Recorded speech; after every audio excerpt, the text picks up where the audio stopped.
Olá, amigos! Sejam todos muito bem-vindos a mais um estudo da obra Obreiros da Vida Eterna, né? De André Luiz, pelo Espírito André Luiz, na psicografia de Chico Xavier, onde estamos vendo nessa missão de André Luiz e seus companheiros a vir à crosta terrestre ajudar na desencarnação de alguns companheiros.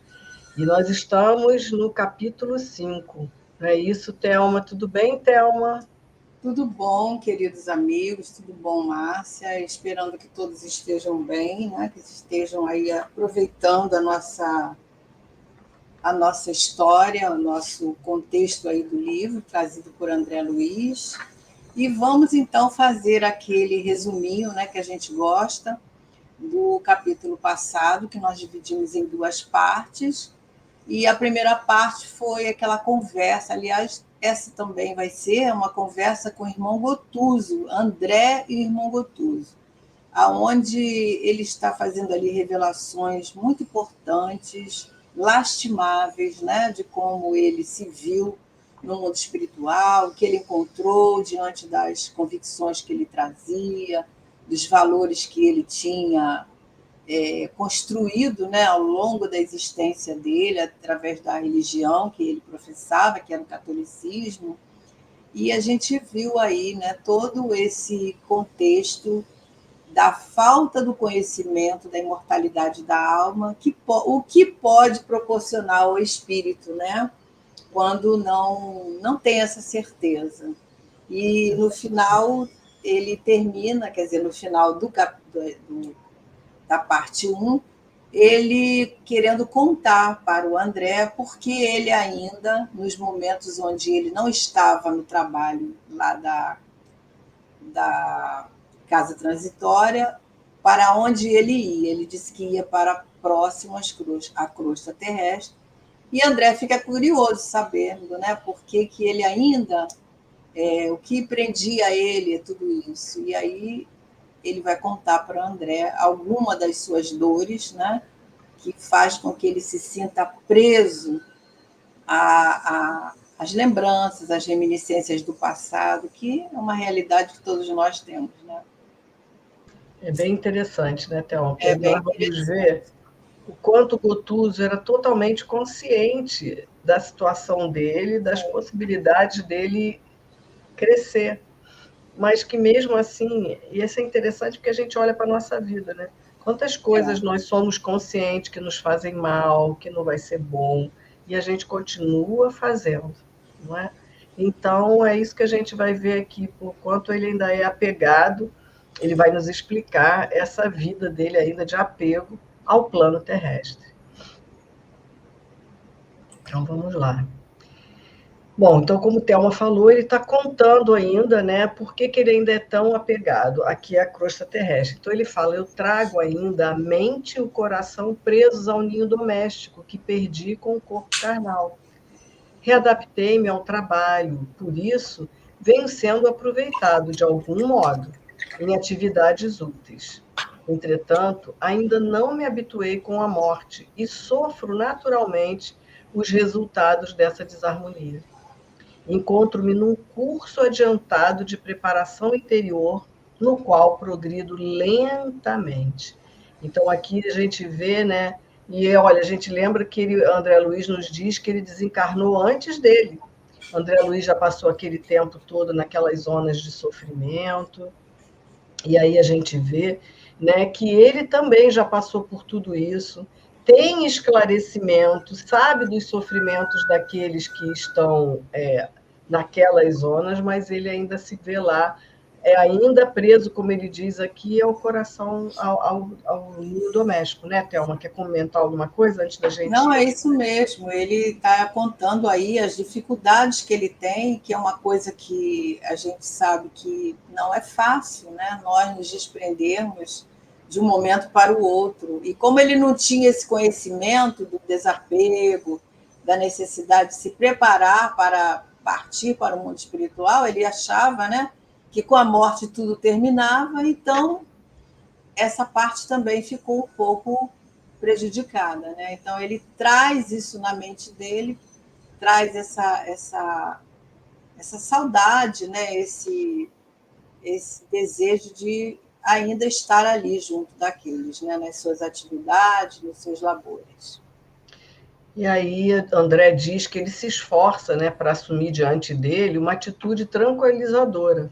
Mas aí ele faz uma pausa e prossegue. Retomando a mim mesmo, após longos anos de semi-inconsciência, voltaram-me a reflexão, o juízo, o equilíbrio. Ó, meu amigo, que saudades torturantes de minha casa feliz. Marília e 2 filhos, então rapazes já no curso ginasial, eram os únicos habitantes do meu pequeno paraíso doméstico. Então agora ele vai contar a história dele, acho que talvez a gente possa ir, né, adiante, né? Aí a gente viu que ele era médico. Então a medicina exercida desde cedo entre clientela abastada, conferira-me extensos recursos financeiros. Vivíamos plenamente despreocupados entre as paredes acolhedoras e quentes do nosso ninho. Nenhum dissabor, nem a mais leve nuvem. Surgiu-nos a primeira dor com a positivação da pneumonia, que me separou da esfera física. A gente sabe que esse livro foi escrito em 1940 e alguma coisa, né? Então, pneumonia naquela época continua sendo grave, mas naquela época mais ainda, né? E a primeira nota de sofrimento, mobilizamos o dinheiro e as relações afetivas, mas inutilmente. Todas as circunstâncias favoráveis de ordem material quebraram-se, frágeis, perante a morte. Marília, porém, prometeu-me fidelidade constante até o fim, selando o juramento com amargurosas e inesquecíveis lágrimas. Aproximava-me dos 50 anos, ele desencarnou cedo, né? Uhum. Enquanto a querida esposa não ultrapassava os 36. Doía-me na alma deixá-la quase só no mundo, sem o braço do companheiro. Todavia, confiando nas promessas religiosas, eu acreditei que eu pudesse velar por ela e pelos meus filhos, né, lá da região celestial. Aqui a gente já viu bastante isso, no como o padre falou para ele, e ele tinha certeza que ele iria para o mundo espiritual e conseguiria cuidar, né, velar pelos filhos e pela esposa. Né? Esse é um pensamento que a gente até já falou isso na outra parte, né? Que muitos de nós temos, a gente vê pelas próprias pessoas, né? Que pedem ajuda, querem saber notícia dos entes queridos, mas sempre com desejo de que aquele ente querido possa ajudar, a mãe, a avó, né? Isso é um engano, porque além de nós sermos os mesmos quando partimos, não nos tornamos santos, tem tudo um período, né, onde aquele espírito vai ter essa possibilidade, quando ele vai ter essa permissão. A gente vê aí pelo próprio André, né? Quanto tempo que ele demorou para ele retornar lá à casa dele, né? Fazer aquela visita. E como ele sofreu, né? Exatamente. Então, eles todo esse tempo é para nos poupar, né, do sofrimento. Em várias obras a gente encontra esse sofrimento dos espíritos quando retornam, por causa dessa saudade que ele está sentindo aí. Né? Agora, interessante, você lembrou o André, a gente pode fazer essa comparação, né, Thelma? Porque a gente vai ver que o André, quando volta, encontra um cenário totalmente diferente, que a gente também vai ver o cenário da casa dele. Ele encontra já a esposa já no segundas núpcias. Aquilo causou um sofrimento imenso a André Luiz, mas ele seguiu adiante. E aí nós vamos ver que a posição do Gotuso é diferente. Ele tem uma forma diferente de encarar essa situação. Porque nós somos diferentes, né? Nós somos individualidades, nós somos diferentes. Então, o Gotuso, ele tem mais tempo, se não me engano, ele disse, né, que tem mais tempo no mundo espiritual do que o André Luiz. Isso, ele desencarnou antes. Mas ele tem maior dificuldade, né? E você vê que o André também não tinha religião, ele não tinha nesses valores que o Gotuso está relatando para nós, o André não trazia, né? Porque ele, apesar de ser médico, ele era um pouco cético, né? Assim, muito normal das pessoas mais voltadas para a ciência, né? Então, é uma diferença, diferença de pensamento aí muito grande, né, dos dois, a identificação. E não só isso, né? Essa questão tempo, né, Thelma? O tempo que, para mim, Pois é, também. Para você que vai passar por uma situação bem Exatamente. semelhante, que a gente vai ver que é uma situação bem semelhante à do André Luiz, É. é outro. O André consegue Aí a rapidamente dar a volta por cima e se libertar dessa questão da vida material aqui. Mas ele, a gente vai ver que não, né? Daí a questão da gente falar sempre que cada um de nós tem um tempo. A gente tem tempo para tudo, né? Os nossos sentimentos, a nossa maturidade, isso tudo tem a ver com o nosso íntimo, nossa individualidade. Cada um traz as suas questões, as suas limitações, as suas dificuldades, como também as possibilidades, né? Com essa história de dois irmãos que já adultos perderam a mãe, né? Adultos, mas ainda juntos, quer dizer, um seguiu a vida, teve os seus sofrimentos e tudo, mas a vida continuou. O outro entrou em depressão, aquilo ali não se conformava com a desencarnação da mãe, e a vida parou. Então, até que ele também chegasse ao ponto do outro, tudo tem um tempo, só que os tempos são diferentes para cada um. Muito diferente. E a gente não pode julgar, a gente não pode. A gente vê isso nas nossas mesas mediúnicas, né? Histórias semelhantes e como é que nós encaramos. Na própria nossa vida aqui, né? De repente a pessoa tira de letra alguma situação difícil que está enfrentando, algumas circunstâncias, e outro adoece e até desencarna com aqueles processos. Então, cada um de nós é uma individualidade e tem uma possibilidade, né? Isso mesmo. Bom, e aí ele continuou falando, né, que a realidade, porém, foi muito diversa quando ele volta lá na casa, né? E depois das lutas purgatoriais, voltando ansioso à casa, não encontrei rastro dos entes amados que ele deixou lá. Enquanto perseverava em doloroso sonambulismo, buscando socorro junto à religião, nunca pude voltar ao campo da família. Porquanto, antes da tentativa, fui arrebatado em violento e escuro torvelinho que me situou em terrível paisagem de trevas e sofrimentos indescritíveis. No primeiro instante de libertação, todavia, fui surdo a toda espécie de ponderação. Rompi todos os obstáculos e, sequioso de afeto, encontrei-os. Thelma, termina de ler, por favor, esse aí. Rompi todos os obstáculos e, sequioso de afeto, encontrei-os, enfim, quer dizer, os entes queridos, né? A situação, no entanto, desconcertou-me. Primo Carlos, que sempre me invejara a abastança, insinuara-se em casa a título de proteger meus interesses e desposou-me a companheira, perturbou o futuro de meus filhos e dissipou-me os bens, entregando-se em seguida a criminosas aventuras comerciais. Quase voltei ao primitivo estado de desequilíbrio mental, ajuizando os acontecimentos imprevistos. Quer dizer, de certa forma, Márcia, foi mais grave a situação que ele encontra, né? Porque Isso. uma pessoa da própria família, né, toma ali a iniciativa na sua vida, na sua casa, né, na sua vida íntima com a esposa, quer dizer, desposa a companheira e atrapalha todo o futuro dos filhos por causa de questões financeiras, né? Né?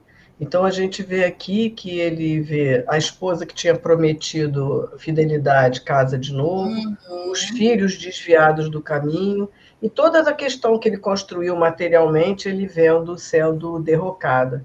Não é? Então, ele entra em desequilíbrio, como ele fala aqui, né? E ainda preso a essas questões da vida Da material. vida futura, né? Então, imagina o sofrimento desse homem, né, desse espírito, a solidão dele, né, a revolta, a dor ao mesmo tempo, né, por ele ver a mulher ali casada novamente com o próprio primo, e os filhos que de certa forma, sofreram, né, com essas atitudes, né? Então, é aquela história. Sempre que o espírito retorna ao seu cadinho familiar, é possível que ele encontre surpresas e que venha a lamentar muito, né? Isso aí é um fato. Por Ó, isso que a gente tem que trabalhar o desapego, porque os nossos filhos não são nossos, o nosso marido não é nosso, nossa esposa não é nossa. Então, a vida continua para nós como espírito e a vida continua para todos nós aqui que caminhamos, né? A gente até fala, né? A vida que segue. exatamente. E a Então, gente lembra do livro Nosso Lar que André Luiz sempre quis voltar para é. ver. E ele seguiu as orientações, não volte agora, você ainda não está Uhum. pronto, não volte agora. Quando eles acharam que ele estava razoavelmente pronto, permitiram a ida dele, e mesmo assim foi um sacrifício. E aqui ele fala, olha, quando ele acordou disso, que ele quer voltar, e aí ele foi, que ele diz assim, olha, quando ele fala aqui, ó, buscando socorro, nunca pude voltar, mas que ele recebeu todas as orientações, olha, apesar de, todavia, fui surdo a toda espécie de ponderação, porque ele tinha aqueles amigos ajudando, né? E rompeu todos os obstáculos, e sequioso de afeto, ele volta ao lar. Porque Porque ninguém pede, né? os espíritos deixam a gente com o nosso Deixa. livre-arbítrio. Orientou, não vá, Eles você não está orientam. não tá pronto ainda para ver o que você vai encontrar. Mas ele foi. Né? Sempre acontece isso, né? Em algumas obras que a gente lê, a gente vê esse aconselhamento. Ainda é cedo, né? Mas se o espírito quiser utilizar o livre-arbítrio dele para ir, ele vai, e aí ele entra num sofrimento muito grande, que ele não está preparado, né, para ver aquilo. Diferente do exemplo do André Luiz, ele conseguiu depois se reequilibrar. Né? Equilibrar. E aqui ele fala também, olha, quase voltei ao Mas o estado. André, Márcia, ele tinha um componente muito forte, aliás, um esclarecimento muito forte já dentro dele, porque naquele Isso. momento que ele vislumbra ali a esposa com aquele colega dele e tal, ele lembra da oração. Lembra disso? Ele lembra da oração e ele fica assim no estado onde a própria Narcisa aparece para ele. Eu acho que foi Narcisa, né, que aparece Eu para agora não ele, lembro.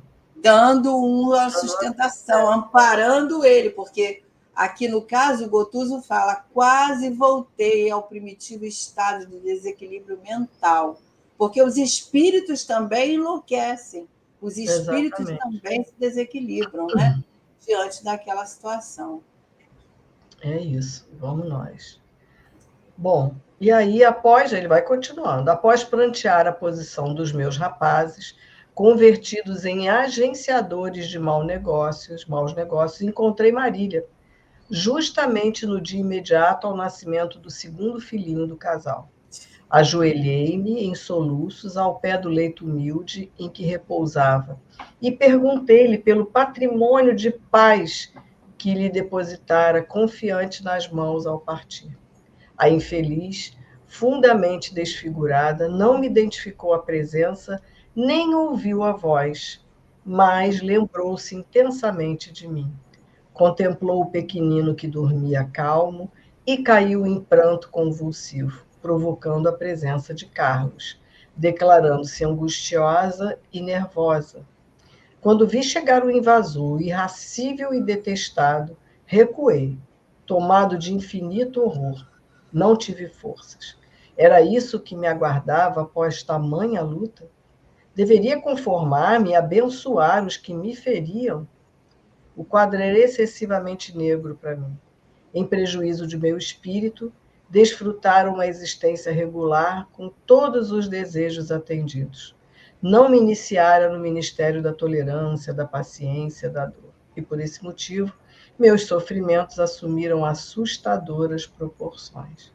Então ele estava ali querendo cobrar de todos, né? Cadê? Meu lar era uma casa linda, agora eles estão vivendo, ele fala aqui, de uma forma mais simples, né? Todo o dinheiro dilapidado, a esposa com outro filho, os meninos também já desviados, né? E ele fala aqui em agenciadores de maus negócios. Ele entra em desespero. É. Vamos ao próximo, então. E ele continua, né? Depois aí André diz, olha, que ele chora, né?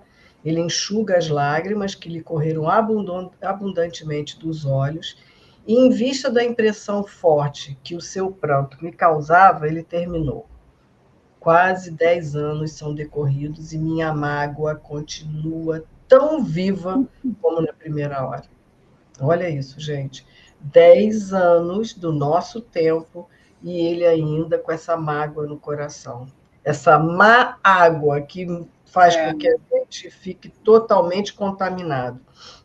Deixando-o entregue ao desabafo, alguns minutos pesados rolaram entre nós. E aí André fala para ele, Gotuso, escute-me. Não guarde semelhantes algemas de sombra no coração. Em seguida, ele conta toda a história dele, né? E ele ouviu o André bem atento e confortado. E aí o André finaliza para ele. Por que razão condenar a companheira de luta? E se fôssemos nós os viúvos? Quem poderia afiançar, quer dizer, quem podia garantir que não teríamos sido pais novamente, não teríamos casados de novo? Não se prenda por mais tempo. O velho egoísmo humano é criador de cárceres tenebrosos. Quer dizer, ele estava apegado a toda aquela vida daquelas pessoas, né, Thelma? Ele não está mais no mesmo plano, mas acha que todos eles pertencem a ele ainda, né? Incluindo os seus bens materiais, né? Bom, e aí ele se cala, percebe a sinceridade do André, que o André conta toda a história dele, né? E porque o ambiente se fazia menos agradável em face da exposição dos íntimos aborrecimentos dele, eu perguntei para modificar-lhe o impulso mental. Você trabalha, o seu trabalho de assistência aos enfermos é só você trabalha circunscrito a só assistência aos enfermos nessas tarefas que lhes são atribuídas? Mas ele disse que não, que ele tinha outros campos de atividade. E aí o André diz que ele fita ele com algo modificado na expressão fisionômica e interrogou para ele, para o próprio André, né? O Gotuso interroga para o André. Você já cooperou em tarefas reencarnacionistas? E o André recorda a experiência que acompanhara de perto em outra ocasião e narrou para ele o que sabia. Vocês lembram, gente? Nós já estudamos aqui. O André está se referindo Missionários da aqui Luz, né?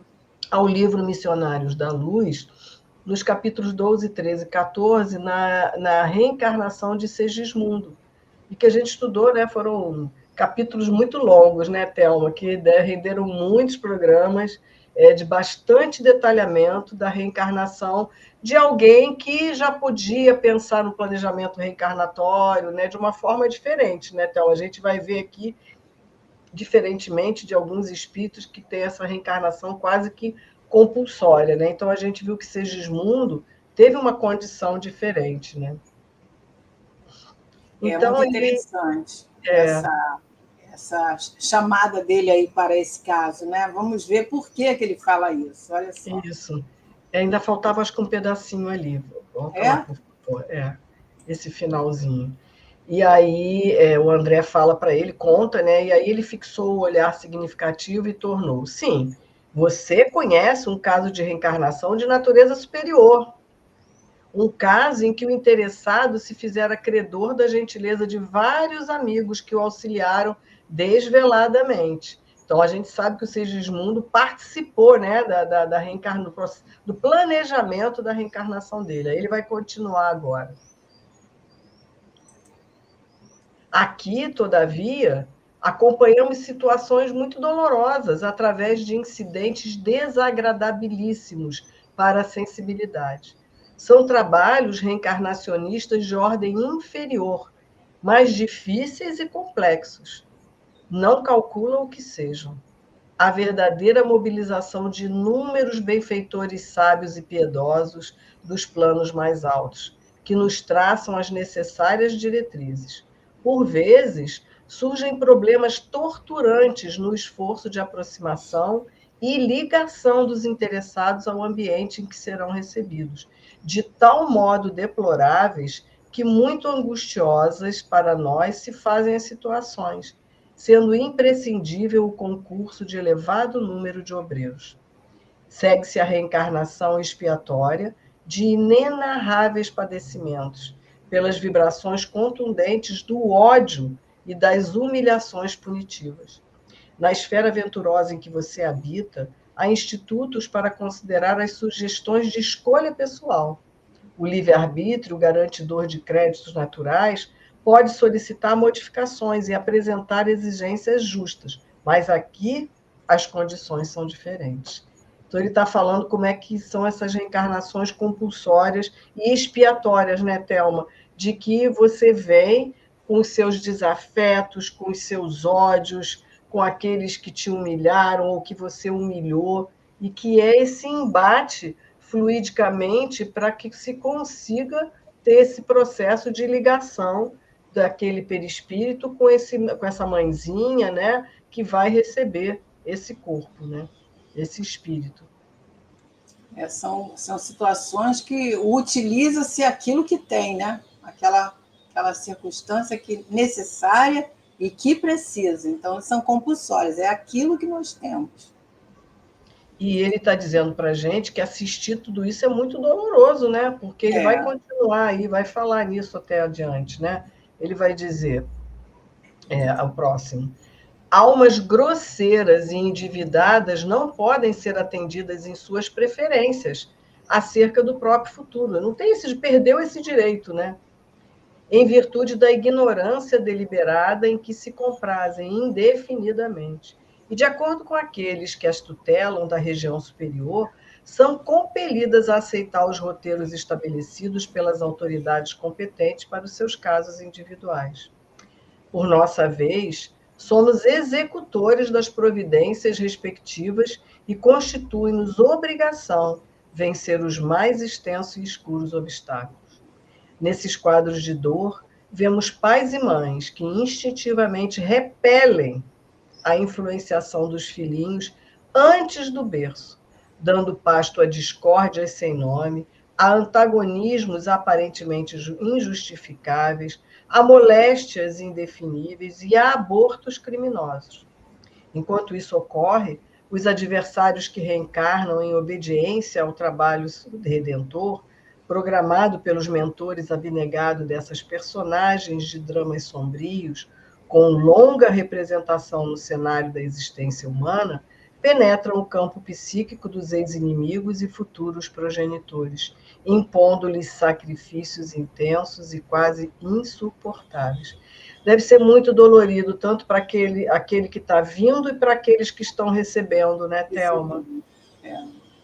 E quando o espírito tem consciência disso, aqueles que são as testemunhas, né, entre nós, há um sentimento de muita compaixão, de muito desejo, né, que tudo dê certo, mas, infelizmente, tem que ser assim, né? Essas dores, esses antagonismos necessários a essa... Eu acho que aí já começa a misericórdia divina trabalhar os nossos sentimentos, né? Para que nós possamos chegar a um estágio de perdoar, de aceitar, como foi o caso do Sigismundo, né? O próprio Adelino, né? Isso. Quando ele é trabalhado junto da Raquel no mundo espiritual para aceitar aquele espírito, já é um estágio mais elevado, porque esses espíritos aqui, nesse estágio que ele está descrevendo agora, não tem essa condição. Não tem condição de negociação nenhuma, não, Thelma. É imposição, vai ser assim. Tem que ser assim. Diz assim, ó, eles têm uma ignorância deliberada que se comprazem indefinidamente. Então, o que ele diz que o que resta a eles é cumprir ordens superiores. E acabou, porque aí, aquilo é o melhor para aquele espírito. É o melhor, né, para eles. E aí a gente depara aqui na nossa terra, no nosso, né, tete a tete aqui, essas criaturas encarnadas, como eles desenvolvem a sua encarnação, que são essas mãezinhas que às vezes têm os seus filhos sozinhos, os companheiros as deixam, né?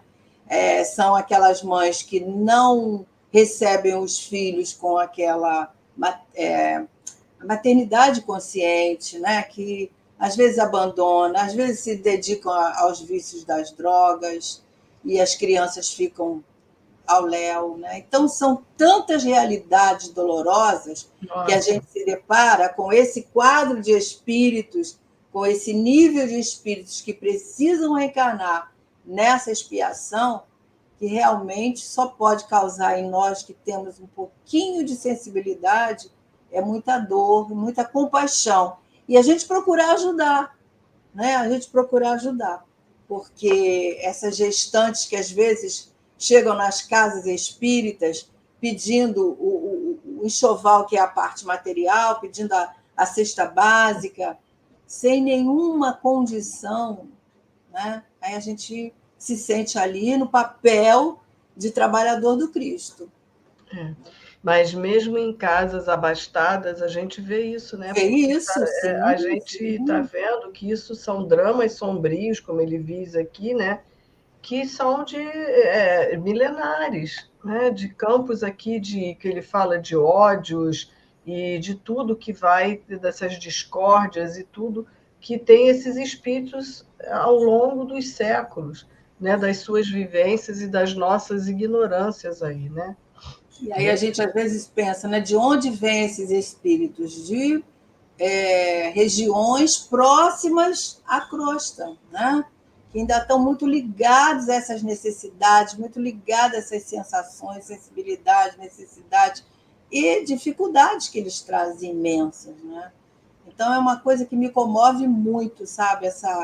Esse olhar que a gente às vezes nós evitamos, né, de pensar, de refletir, de pousar o nosso olhar nesse drama vivenciado por essas jovens, que a maioria são muito jovens, né? Mãezinhas de 13 anos, mãezinhas de até menos, né?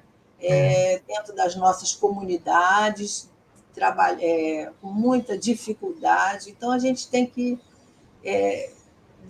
sensibilizar o nosso sentimento para refletir sobre isso e orar por essas criaturas, né? Porque eles têm aqueles por quem velam, né? Por quem velam por eles, mas a gente tem que fazer a nossa parte. Isso aí, vamos nós. Então, o Gotuso dá um pouquinho uma parada nas considerações, mas ele volta a falar. Repare que a diversidade entre as suas informações e as minhas é efetivamente considerável. Quer dizer, o relato daquelas encarnações que ele está mostrando para o André Luiz e o relato que o André Luiz fez de Segismundo é completamente diferente. Os espíritos que se esforçam nas aquisições da luz divina, através de serviço persistente na própria iluminação, conquistam o intercâmbio direto com instrutores mais sábios, aprimoram-se, que era o caso do Segismundo. Consequentemente, pelos atos meritórios a que se consagram, podem escolher seus elementos de vida nova na crosta terrestre, como o trabalhador digno, que, pelos créditos morais conquistados, pode exigir as próprias ferramentas destinadas ao seu trabalho. Os servos do ódio, do desequilíbrio, da intemperança e das paixões, contudo, que se preparem para as exigências. Os servos do ódio e do desequilíbrio, da intemperança e das paixões, contudo, que se preparem para as exigências da vida. Aos primeiros, aqueles tipo Segismundo, a reencarnação será verdadeira bênção em aprendizado feliz. Todavia, aos segundos, constituirá necessária e legítima imposição do destino, criados por eles mesmos. Não é porque por missão que estão colocando para nós, né? Com o menosprezo a que voltaram as dádivas do nosso Pai no espaço e no tempo. Então, tudo aquilo que a gente faz com a gente mesmo, gerando ódio, gerando briga, gerando desafeto, gerando mágoa, gerando toda sorte de baixezas e tudo que a gente possa fazer de ruim vai gerar consequência para nós mesmos, né?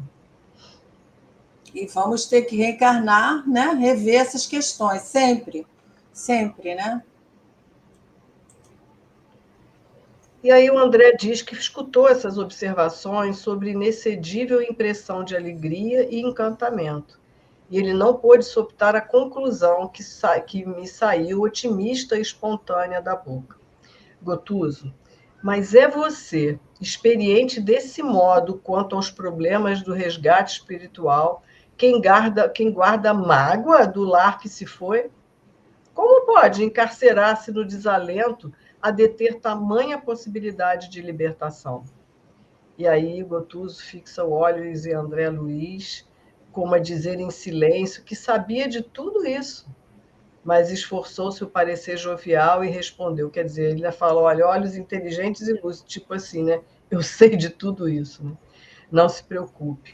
Em vista das extremas dificuldades para dominar-me, estudo atualmente a possibilidade de reincorporação no ambiente doméstico, enfrentando a situação difícil com a devida bênção do esquecimento provisório na carne, a fim de reconstruir o amor em bases mais sólidas, junto àqueles que não têm compreendido tanto quanto deveria.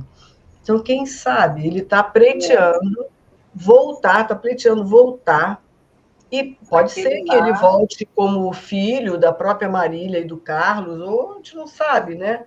Mas ele está aí em negociação, porque eu acho que ele está percebendo que ele não tem condição de ir adiante, né, Thelma? Que ele precisa Pois é, voltar. porque ele ainda está tão atrelado, Apegado. né, aí essas dores, essas dificuldades, que talvez a gente não pode saber os desígnios de Deus, né? Mas talvez fosse melhor ele suavizar isso no corpo, né?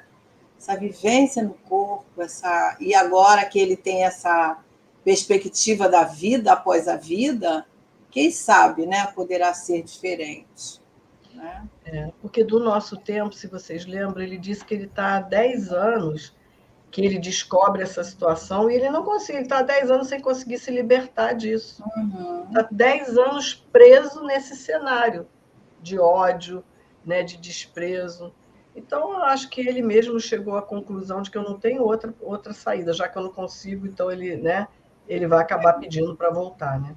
E é por isso que nós ouvimos sempre, né, os espíritos nos falarem, quando nós não refazemos os nossos elos, não perdoamos, não, nós voltamos ao mesmo cadinho familiar, é assim, é dessa forma. Exatamente.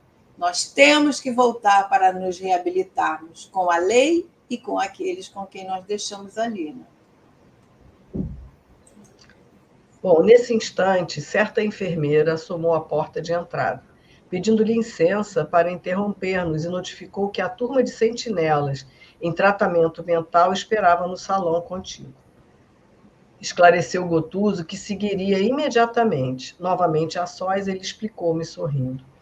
Na esfera carnal, na qualidade de médicos, nossas obrigações resumiam-se ao exame detido das enfermidades, com indicação clínica ou intervenção cirúrgica, e ao fornecimento de diagnósticos técnicos que os outros colegas confirmavam. Quase sempre por espírito de solidariedade dentro da classe. Mas aqui, no plano espiritual, a paisagem modifica-se.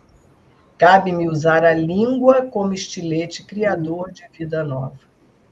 A casa está repleta de cooperadores que trabalham, servindo-lhe ao programa de socorro, e se submetem aos nossos cuidados de orientação médica simultaneamente. Quer dizer, ali não fica adiantando mais diagnóstico.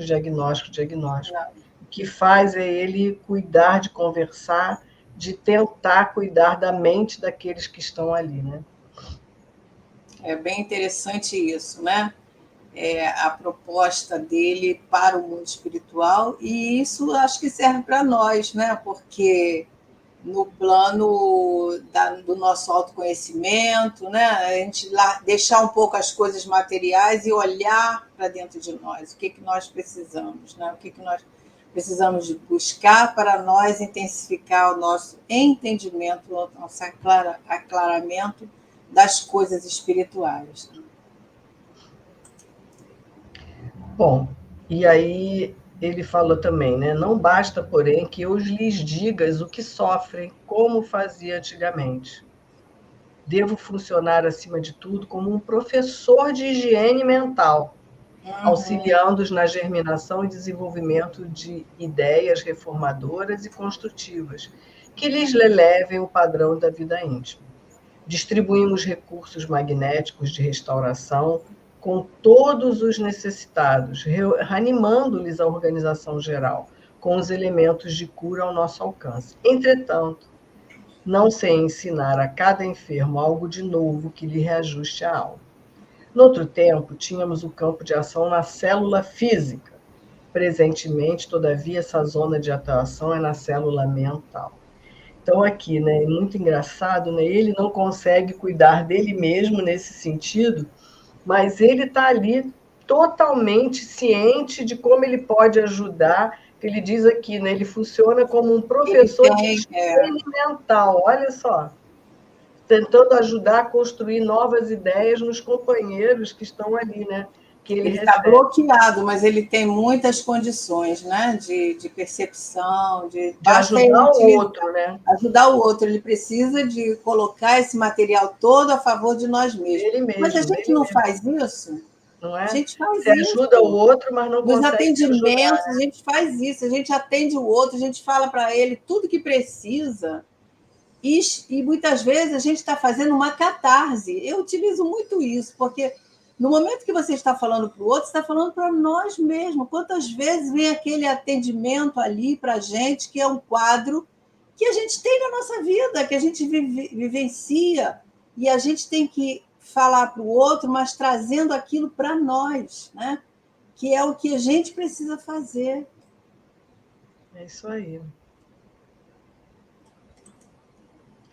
E aí, observando a disposição ativa do companheiro, eu meditei no tempo que despendera antes de participar dos serviços médicos da região superior a que fora conduzido. Isso é André pensando, né? E perguntava a mim mesmo a razão pela qual fora Gotuso tão depressa utilizado ali na esfera de socorro aos aflitos. Reparei, todavia, que o novo amigo não me recebia os pensamentos, quer dizer, não conseguia perceber o que o André estava pensando, nem mesmo de maneira parcial, demonstrando-se menos exercitado nas faculdades de penetração. E acompanhando ao recinto onde o aguardava extensa clientela, notei que a assistência ali era ministrada a doentes em massa, dentro de vibrações mais grosseiras e lentas, exigindo a colaboração especializada de médicos desencarnados que, como acontecia a Gotuso, ainda conservavam regular sintonia com os interesses imediatos da crosta terrestre, né? Então ele fala assim, porque vocês lembram, gente, quando o André tenta atuar como médico da Terra, Narcisa fala para ele, né? Narcisa, né? Que fala para ele, olha, essa medicina que é ali, né? Lísias também fala para ele. Lísias, é porque André vai limpar as enfermarias, né? Ele chega lá querendo ajudar como médico e a própria Narcisa diz para ele, né, que aquela medicina que ele conhecia ali não se encaixava. Exatamente. E aqui a gente já vê o Gotuso com pessoas já mais materializadas, mas ele foi aproveitado logo porque ele tinha condições de ajudar aqueles ainda muito ligados às questões da Terra, né? Então, todos nós temos as nossas possibilidades, né? Você vê que ele traz muita dificuldade, mas as possibilidades que ele traz foram aproveitadas, né? Foram utilizadas para o próprio bem dele, né? E com isso, Exatamente. Você vê como é que é a misericórdia divina? Ela vai fazendo uma ligação, né? E aí, daqui a pouco, a gente vai ver esse companheiro de outra maneira, né? Exatamente. Muito interessante. E aí nós terminamos o nosso capítulo 5. Espero que os amigos tenham gostado dessa lição tão profunda aí. Eu acho que muito boa para nós, como falei no final do outro trecho, né? Acho que vamos tirar boas lições aí para nós. E o livro está começando a esquentar, vocês estão percebendo? Pois é. A história está começando a esquentar, né? Então a gente viu que nesse capítulo a tônica foi a certeza da continuidade da vida, não é? Que muitos de nós a constatação dele, né? Lá. Essa constatação e o sofrimento que temos quando a gente ainda continua apegado às questões materiais e aqueles que nós deixamos aqui. Então, essa lição do Gotuso foi assim incrível nesse sentido. O sofrimento que ele tem por continuar ainda ligado à vida material e às pessoas que ele amava aqui na Terra. Não que a gente vai deixar de amar, né, Thelma? Não é isso. Mas a gente tem que seguir a nossa vida, e é igual quando a gente vai morar em outro país e os familiares ficam, não é? a nossa vida lá é uma, a vida deles aqui é outra. A gente vai se comunicando, mas cada um segue a sua jornada. É isso. Isso mesmo, né? Muito bom. Então, esperamos vocês na próxima semana. Espero que vocês tenham gostado. E semana que vem a gente vai para o capítulo 6, né? Já indo em direção ao meio do livro aí, né? No instante a gente vai degustando, né? Essas lições maravilhosas que André Luiz vem trazendo para nós. Convide seus amigos, deixe um like aí para nós, né? O YouTube, ele entende que quanto mais like nós temos, mais possibilidade ele tem de difundir essa programação para outro. Então, vamos deixar o likezinho aí, deixar o comentário, se quiser, né? E até a próxima, esperando vocês. Até lá, Márcia. Até lá, Thelma, até lá, queridos, que Jesus possa nos abençoar. Até a próxima. Amém. A nós todos, até a próxima.